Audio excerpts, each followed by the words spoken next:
कल और परसों 2 दिन फुल ड्रेस रिहर्सल प्लान्ड है।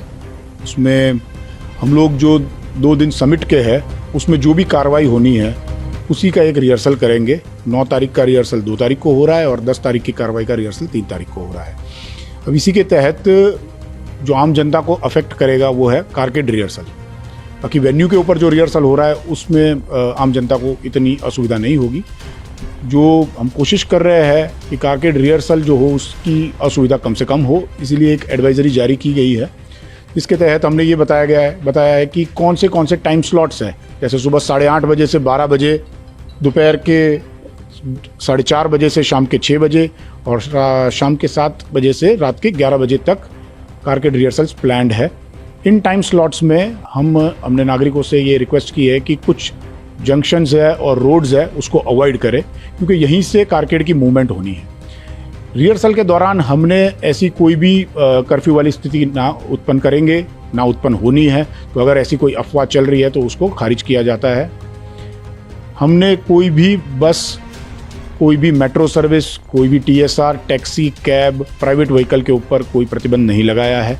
ना ही नई दिल्ली में, ना ही किसी और क्षेत्र में प्रतिबंध लगाया है।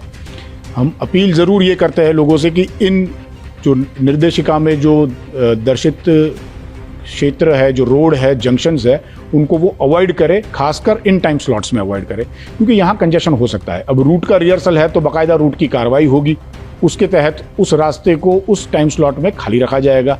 क्रॉस मूवमेंट ट्रैफिक का ज़रूर होगा, लेकिन अगर कोई वहाँ रुकना चाहता है, उसी रोड को इस्तेमाल करना चाहता है, तो उसे उस रूट को निकलने तक की वेट करनी पड़ सकती है।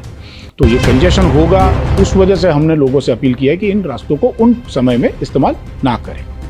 तो सर, क्या इस दौरान जो आप कारकेड बता रहे हैं उसकी रिहर्सल रहेगी, होटल से पूरा काफिला निकलेगा, कहाँ कहाँ जाएगा सर? मुख्य तौर पर ये प्रगति मैदान की तरफ जाएगा। तो जो अलग अलग होटल है वहाँ से ही प्रगति मैदान की मूवमेंट है। आप ये समझ सकते हैं कि नई दिल्ली का इलाका और साउथ वेस्ट का इलाका और साउथ का थोड़ा इलाका यही प्रभावित रहेगा।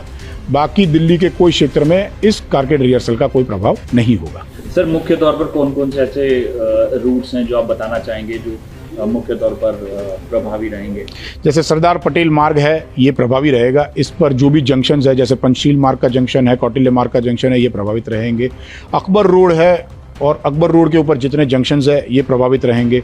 सी हेक्सागन जो इंडिया गेट के आसपास है वो प्रभावित रहेगा। जो सुब्रमण्यम भारती मार्ग है उसके ऊपर जाकिर हुसैन का जंक्शन है, ये प्रभावित रहेगा।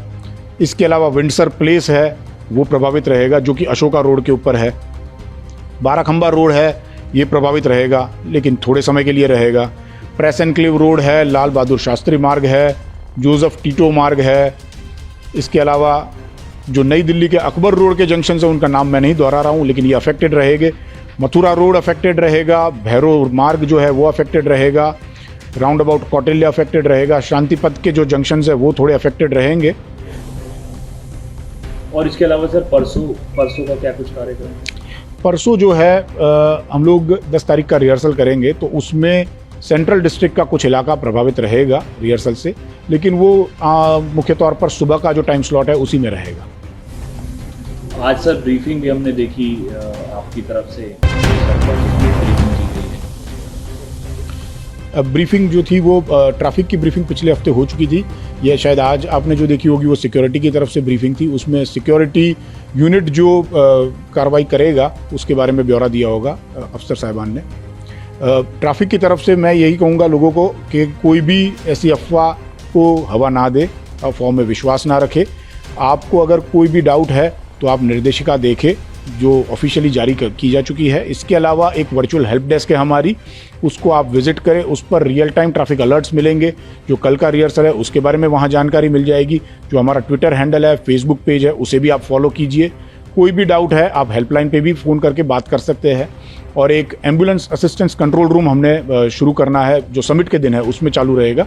रिहर्सल में ये चालू नहीं रहेगा, लेकिन समिट के दौरान भी उसकी सेवा आप ले। अगर कहीं पे भी आपको जाना है, मेडिकल इमरजेंसी है, अगर आप प्राइवेट इंडिविजुअल है तो आप अपनी प्राइवेट गाड़ी में किसी रिश्तेदार को, दोस्त को हॉस्पिटल ले जाना चाह रहे हैं, कोई आपत्ति नहीं है। आप गाइडेंस लीजिए, आप हेल्प लीजिए। हमारे आदमी मुख्य जंक्शंस पर तैनात है, हमारे आदमी मोटरसाइकिल पर भी तैनात है ग्रीन कॉरिडोर देने के लिए। हम कर्तव्यबद्ध है कि कोई भी मेडिकल इमरजेंसी सेवा को हम अफेक्ट नहीं होने देंगे।